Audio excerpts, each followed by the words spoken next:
are children of the Mother, we are children of the earth. We are children of the Father, all united here by birth. We are one family. We are children of the forest, we are children of the sky. We are children of the oceans, mountains, deserts, you and I. We are one humanity. We are one humanity. We are one family. We are one humanity. We are one, you and me.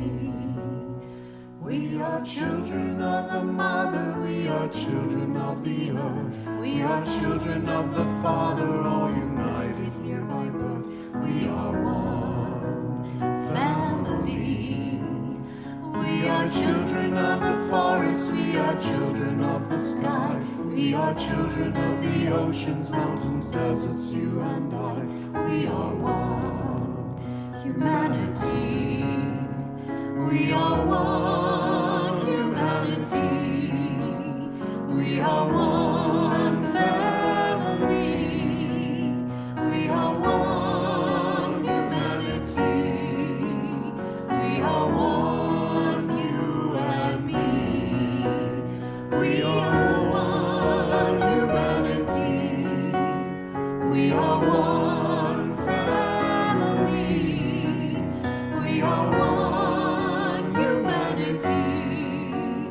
We are one, you and me.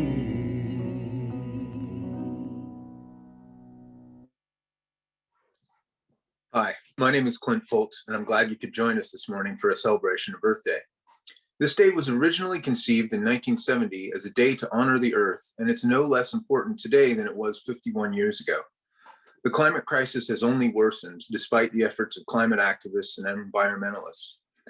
My first wake-up call to the climate crisis was watching An Inconvenient Truth with Al Gore. I was a bit of an armchair environmentalist at the time. I recycled, ate some vegetarian meals, and rode my bike instead of driving as much as possible, but didn't really understand the depth of the situation until watching that documentary. It opened my eyes to how bad the climate crisis really was. So I made sure we changed our light bulbs to compact fluorescents and signed petitions when I came across them, but ultimately I remained asleep at the wheel, because surely someone in power was going to fix the problem, right? My next major wake-up call was the simultaneous Hill and Woolsey fires. I had to help evacuate my elderly clients that I had as a caregiver, and numerous friends of mine were forced to flee their homes with their young children in tow. It felt apocalyptic. Could the climate change I had read about or heard about in Inconvenient Truth be to blame for those horrific fires? As I was soon to find out, climate change was making wildfires happen more and creating more fuel for the fires to burn.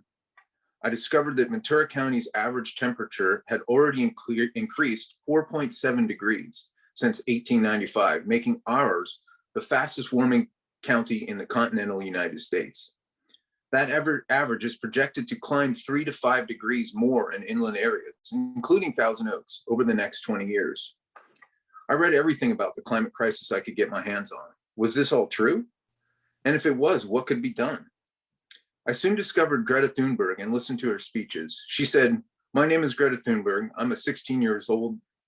I come from Sweden, and I want you to panic. I want you to act as if your house was on fire." And for some people in Southern California, it was. This was literally true. Greta also told us to listen to the scientists. So I read article after article about the climate crisis from scientists and climate activists. In my reading, I discovered that animal agriculture was a main driver of deforestation, pandemics, ecosystem loss, and a major source of greenhouse gas emissions. I began eating a plant-based diet and became vegan in December of 2018, which has been one of the best decisions of my life. With every meal, I know that I am making a decision to honor the interdependent web of life. And even if my contribution is just a drop in the bucket, it's a decision that I can make 3 times a day that sends ripples into the larger consciousness system and literally saves lives. It's also one of the most effective ways to reduce our own personal carbon footprint. I read books with such titles as The End of Ice, on fire, and the uninhabitable Earth. I checked with scientists, was this data for real? It was, and anyone could go to NASA's climate website to confirm those findings. I made it only 45 pages into the uninhabitable Earth before I had to put it down. I spent several near sleepless nights waking up in a panic. I had to do something more than just reducing my personal carbon footprint.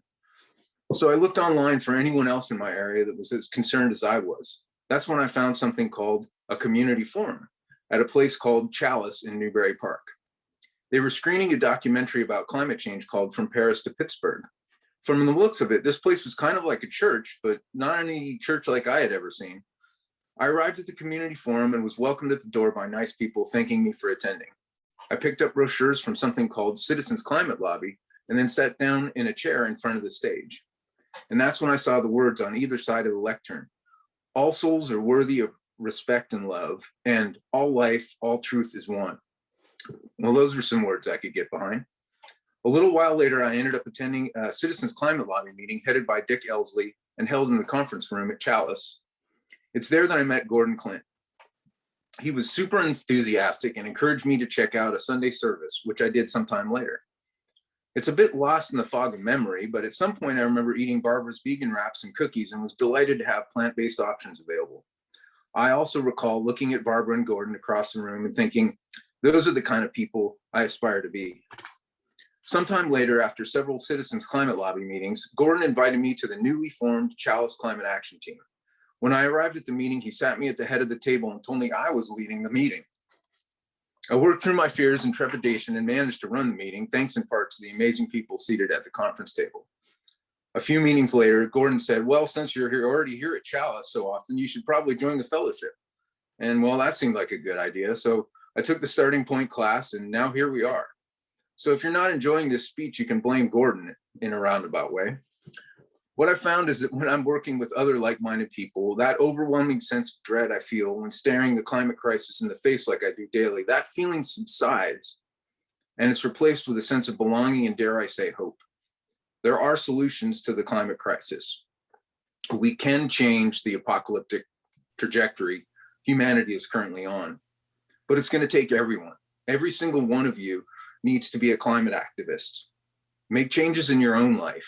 Be the change you want to see in the world. Become a revolutionist and know that real revolution is the evolution of the heart and mind. To quote Brian A. Dominic, quote, the role of the revolutionist is simple. Make your life into a miniature model of the alternative revolutionary society you envision. You are a microcosm of the world around you, and even the most basic among your actions affect the social context of which you are a part. Make those effects positive and radical in their nature, end quote. Choose to make small sacrifices now so your children and their grandchildren won't be forced to make much worse sacrifices in the future. Make the choice to be a good ancestor and make every single day Earth Day. Join with those around you and create an ever-expanding mandala of climate revolutionists. Come by the Chalice Climate Action Team meeting the fourth Sunday of every month at 12:30 p.m. Attend a Citizens Climate Lobby meeting the second Saturday of every month at 9 a.m. Visit the coneoclimate.org website and see how small actions can affect change at a local level. Be sure to talk about climate change with your friends and family, because it's only together that we can save the world. Thank you.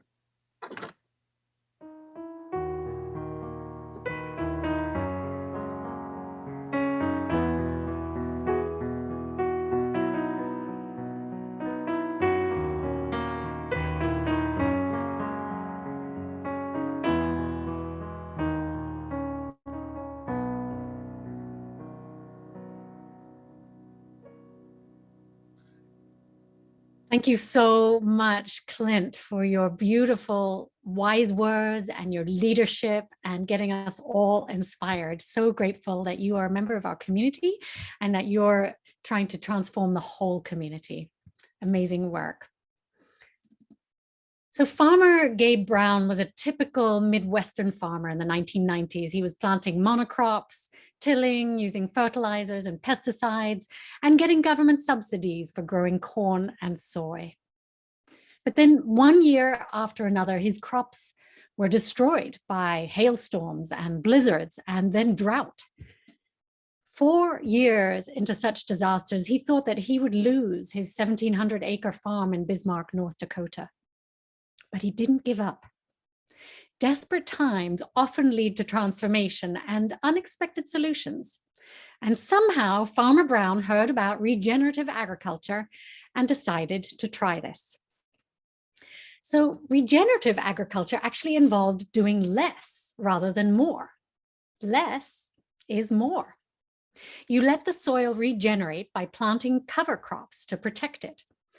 Cover crops in turn allow water to infiltrate the soil rather than letting it run off. Plus, they make the soil richer with diverse microbes. Over time, Brown stopped using pesticides and changed to a less harmful way of planting.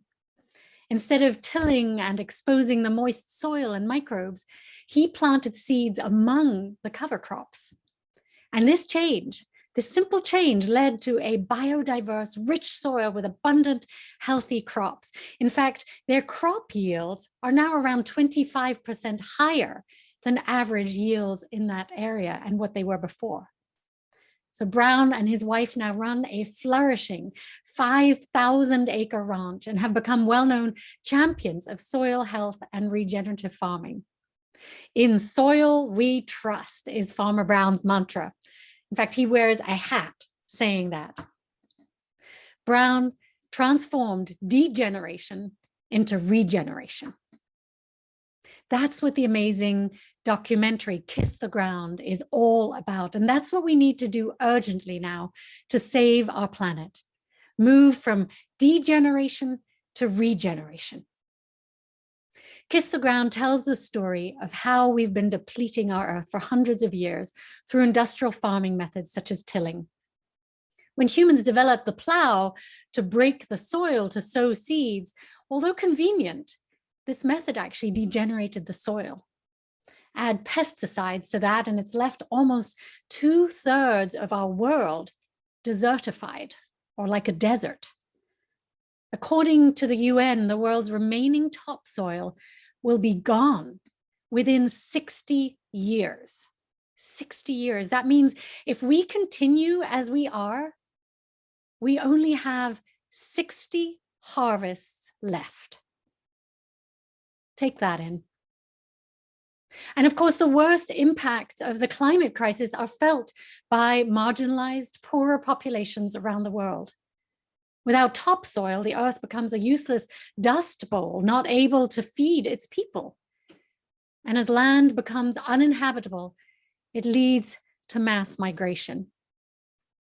Now, you might be familiar with tales of the Dust Bowl from John Steinbeck's Grapes of Wrath and Woody Guthrie's Dust Bowl ballads.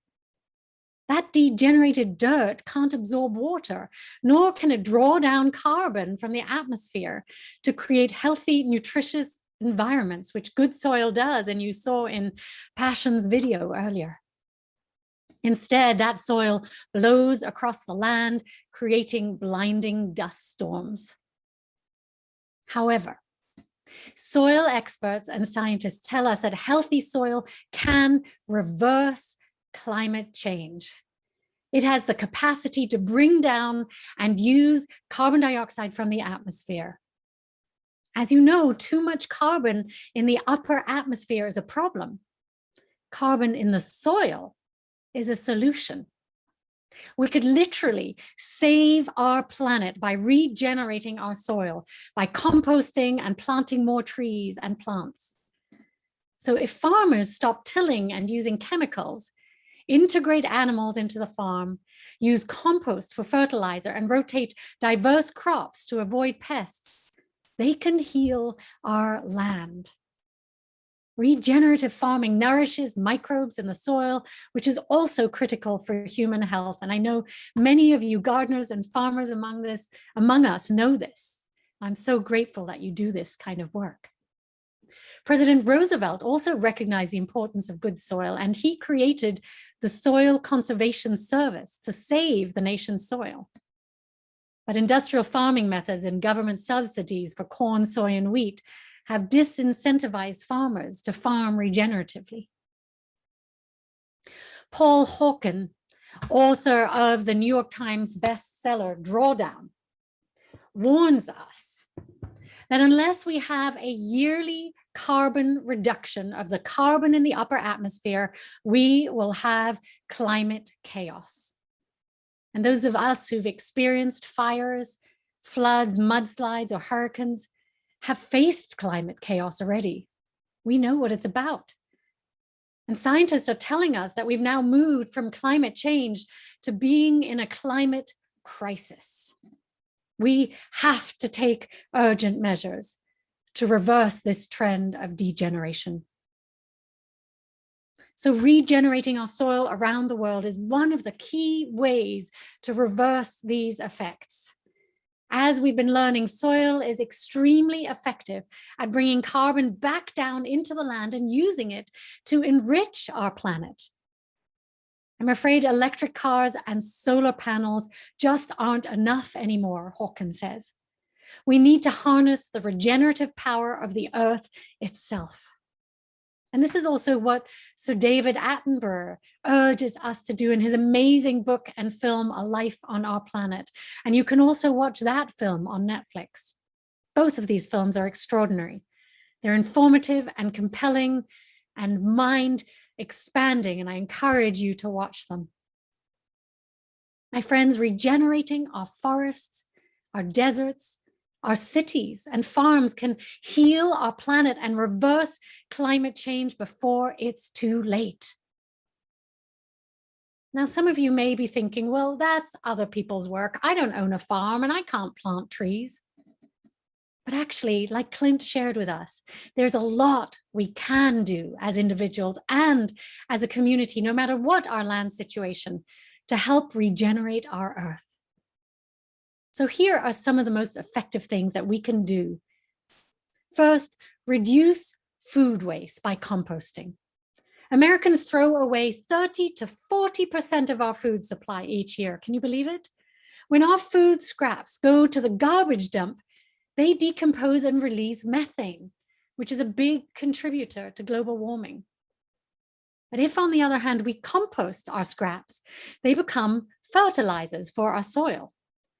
San Francisco is already doing this on a citywide level, as are many other cities around the world, and we need to advocate for this in our communities. And meanwhile, try composting our own food scraps ourselves. Next, I invite us to eat a plant-rich, regenerative diet, consuming self-grown or local and organic vegetables when possible. Purchase your food from local growers and ask how they treat their soil. Encourage them to regenerate it. And if we consume meat, eat it from pasture-raised, grass-fed animals if possible, and try not to eat it as often. What we're eating is key because we're either regenerating the earth or we're degenerating it through our choices. Also, plant your own vegetables and food or start a community garden. Here's a picture of my little garden tower in which I plant 50 vegetables in a very small area. And you can use this on a balcony or in a very small space. It's called the garden tower. And it's amazing and has a composting tube right in the middle of it to help enrich the soil. And look at what our member Randall Edwards has done in her flower bed.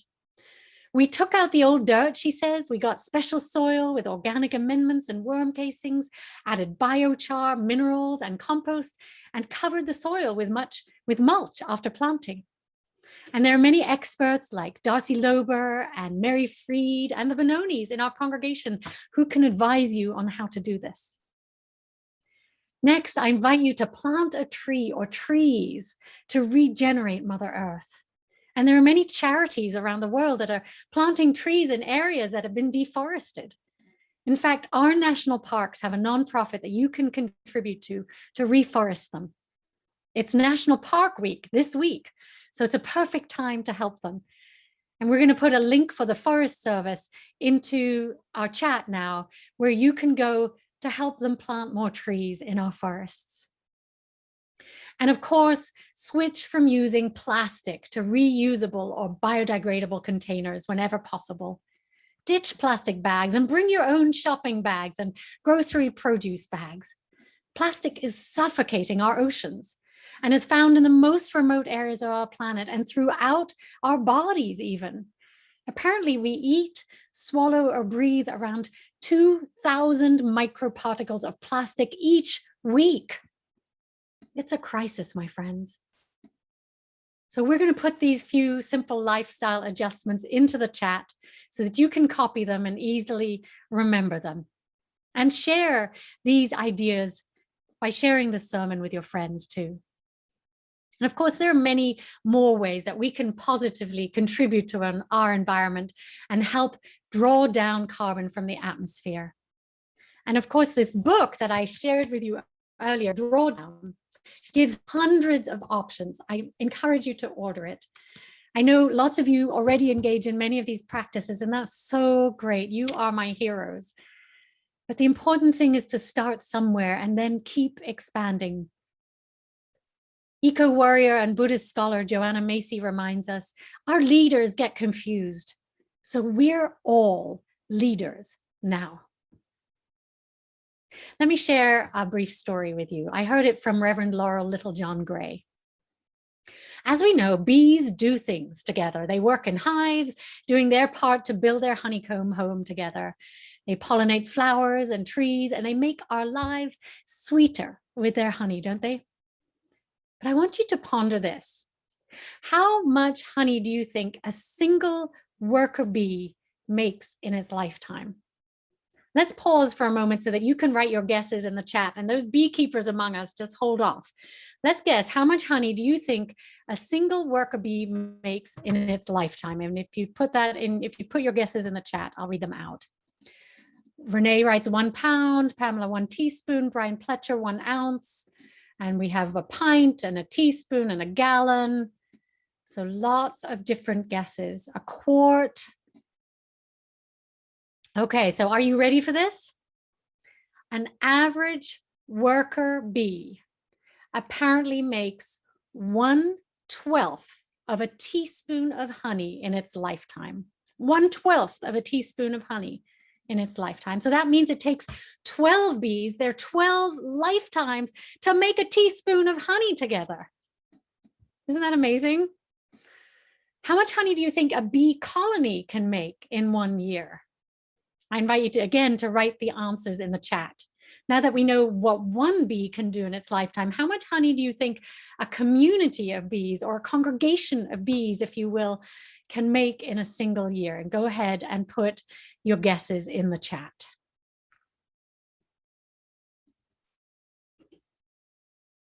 Anna, he writes 1 pint.